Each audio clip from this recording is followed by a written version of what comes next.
ગમ્મત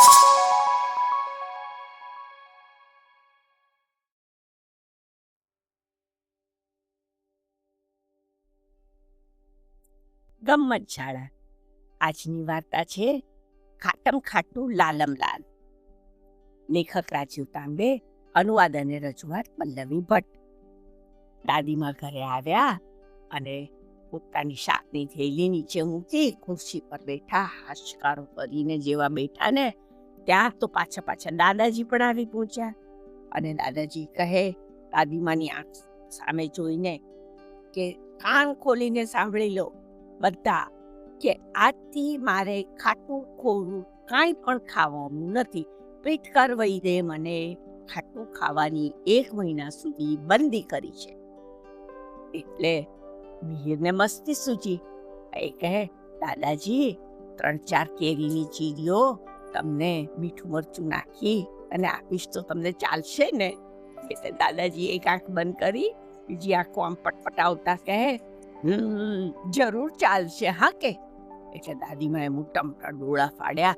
દાદાજીને કંઈ પણ કહેવા જાય તે પહેલા જ દાદાજી કહે અરે જ્યાં સુધી માણસ કંઈ ખાય નહીં ત્યાં સુધી એને કેવી રીતે ખબર પડે કે વસ્તુ ખાટું છે કે તીખું છે, કેવું છે સ્વાદમાં.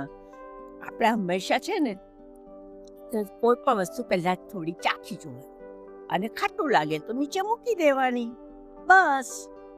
એટલે દાદીમાં કહે કે પણ તમને વસ્તુની પહેલા જ ખબર પડી જાય કે ખાટી છે તો તમે શું કરશો? એટલે દાદાજી કહે કે અરે તું પણ કમાલની વાત કરે છે. પદાર્થને જોવાથી કઈ ખબર પડે કે એનો સ્વાદ કેવો હશે? એ તો ખાવાથી જ ખબર પડે ને. એટલે કંઈ પણ વસ્તુ પહેલા થોડી ચાખી જોવાની. જા મિહિરું બાળ, તું જા 3-4 કેરીની ચીરીઓ મીઠું મરચું નાખીને લઈ આવ. અથવા તો પેલી મીઠામાં આથેલી ખાટી આંબલી હશે ને એ પણ ચાલશે હા કે. અને શું કરવાનું? થોડું ચાખી જોવાનું, ખાટું લાગે એટલે નીચે મૂકી દેવાનું. એટલે મિહિર તો હવે ગડમથલમાં પડ્યો હા ભાઈ, કે દાદાજીની વાત માનવી કે નહીં. તો દાદીમાં તો કહે કે મારી પાસે એવી પણ યુક્તિ છે હા કે તમને કોઈ પણ વસ્તુ મોઢામાં મૂક્યા સિવાય ખબર પડી જ જાય કે ખાટું છે કે નથી ખાટું.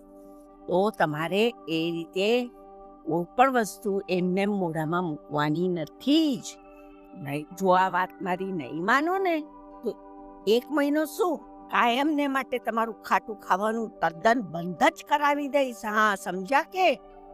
એટલે દાદાજી તો એકદમ ગભરાયા હા. અને મિહિર તો જોયા કરે કે શું કરવું અને કેમ કરવું, કોનું માનું, દાદાજીનું માનું કે દાદીમાનું માનું. દાદાજી મૂછો પર હાથ ફેરવતા અને ડોળા મોટા કાઢીને જોતા કહે કે પણ એ કેવી રીતે શક્ય બને? એટલે દાદીમાં કહે મારી પાસે એની પણ યુક્તિ છે હા કે કોઈ પણ વસ્તુ એને જોઈને તરત ખબર પડે કે ખાટી છે કે નહીં. જા મિહિર બાળ, આજે હું તને બતાડવા માટે એક ગુલાબી જાંબલી એવા રંગની કોબી લાવી છું. એ તું લઈ આવ શાકની થેલીમાંથી. હું એને ઝીણી સમારી અને પછી મારી વસ્તુ તૈયાર કરું છું. જોજો હા, હું હવે એક જાદુ કરવાની છું. હું છે ને મિહિર બાળ, તું છે ને 2 સેન્ટીમીટર પહોળી અને તારી આંગળી જેટલી લાંબી એવી 10-12 કાગળની પટ્ટીઓ તૈયાર કરીને કાપીને. અને જોજે હા, કાગળ સફેદ હોવો જોઈએ અને થોડો જાડો હોવો જોઈએ. તું આ તૈયારી કર ત્યાં હું મારી તૈયારી કરું. એમ કરીને દાદીમાં તો આ કોબી ચીરવા બેસી ગયા. કોબી ધીરે સુધારી અને મોટો ઢગલો કર્યો. દાદાજી તો ગડમથલમાં પડી ગયા.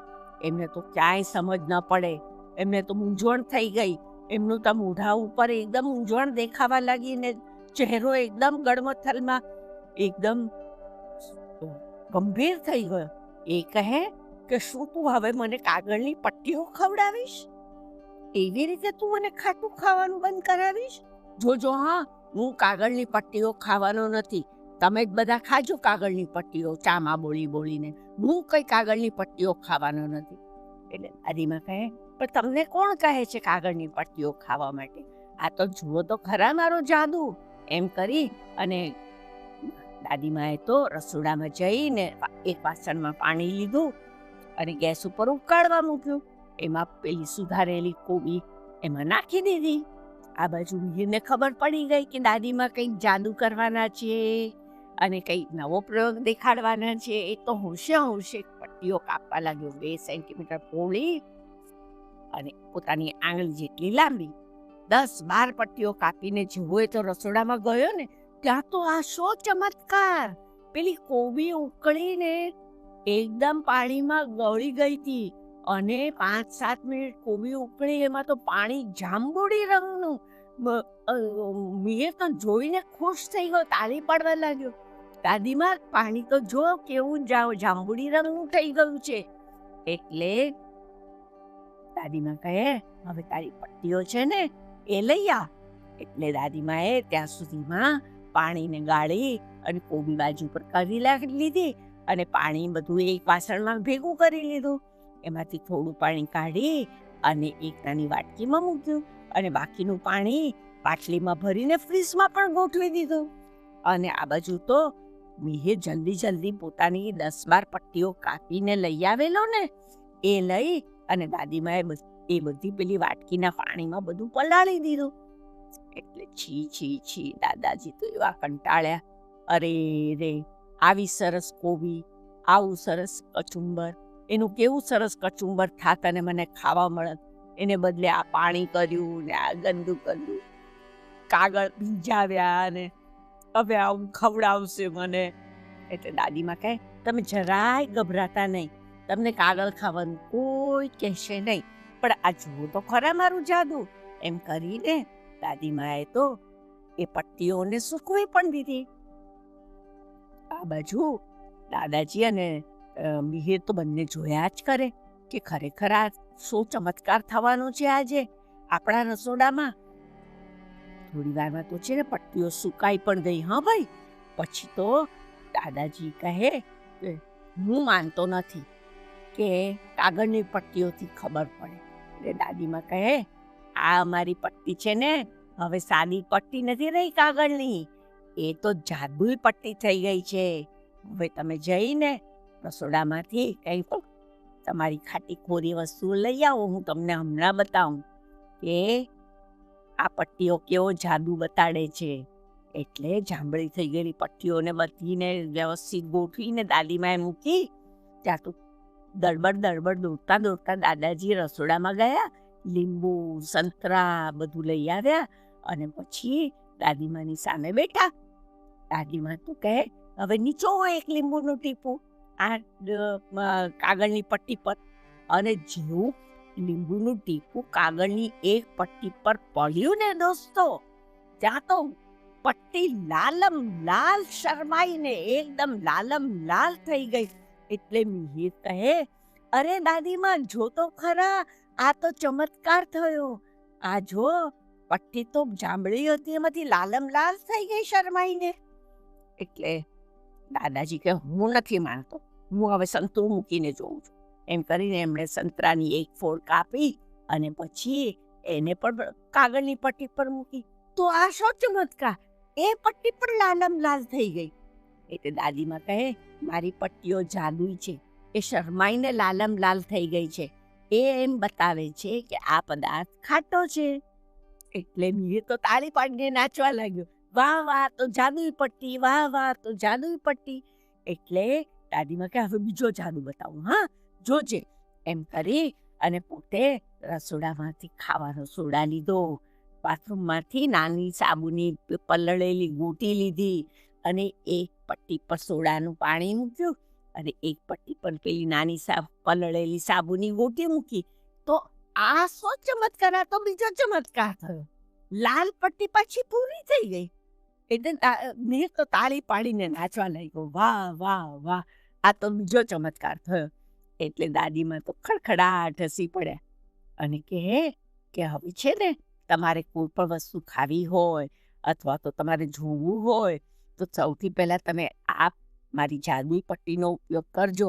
આ જાદુઈ પટ્ટી બીજું કાંઈ નથી, આ તો આપણો ઘરમાં બનાવેલો ઘરની પ્રયોગશાળામાં બનાવેલો લિટમસ પેપર છે. આ લિટમસ પેપર આપણે પણ બનાવી શકીએ આ રીતે, અને એનાથી આપણને કોઈ પણ લીંબુ છે, સંતરા છે, વિનેગર અથવા તો સરકો અથવા ખાટી આંબલી, કોઈ પણ ખાટો પદાર્થ હોય એ એના પર મૂકીએ એટલે લાલમ લાલ થઈ જાય. અને એક પટ્ટી ઉપર જો તમે સોડાનું પાણી, ડિટર્જન્ટનું પાણી, સાબુની બૂટી એ બધું મૂકો તો એ ભૂરો થઈ જાય. એટલે એ તો મૂંઝવણમાં પડ્યો કે એ કેવી રીતે બને.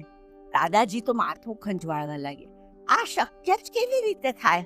એટલે દાદીમાં કહે, એમાં કાંઈ જાદુ નથી. જે છે ને ખાટા પદાર્થો એ આમ્લ પદાર્થો કહેવાય, એસિડિક કહેવાય. આમ્લ પદાર્થોમાં હાઇડ્રોજનના કણો હોય, એને કારણે ખાટો લાગે. અને સાબુ છે, ખાવાનો સોડા છે, કપડાં ધોવાનો સોડા છે, ડિટર્જન્ટ છે, એ બધા આલ્કલી કહેવાય.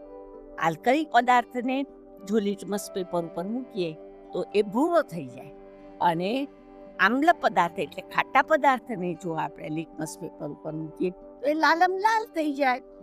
એટલે મેં તો તાળી પાડીને નાચવા લાગ્યો, વાહ વાહ વાહ, આ તો મને નવી વસ્તુ જાણવા મળી. હવે મને તમે બધા આગા થશો. હું રસોડામાંથી બધી વસ્તુઓ ધીમે ધીમે ગોતી બધાનો પ્રયોગ કરી જોઉં. એમ કરીને 10-12 પટ્ટીઓ લઈને તો બેસી ગયો પ્રયોગ કરવા.